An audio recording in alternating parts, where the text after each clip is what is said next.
అందరికీ హ్యాపీ సంక్రాంతి. నేను ప్రణవి, నా పేరు Pranavi. I'm study 4th class. నేను సెలవులు కానీ మా అమ్మమ్మ వాళ్ళు ఊరికి వచ్చాను. హాయ్ ఫ్రెండ్స్, అందరూ ఎలాగున్నారు?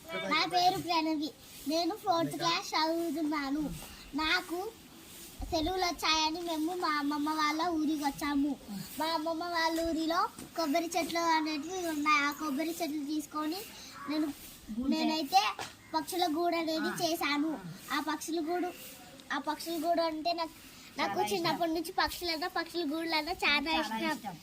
మీకు ఈ పక్షి గూడు నచ్చితే లైక్ చేయండి, షేర్ చేయండి, సబ్స్క్రైబ్ చేయండి.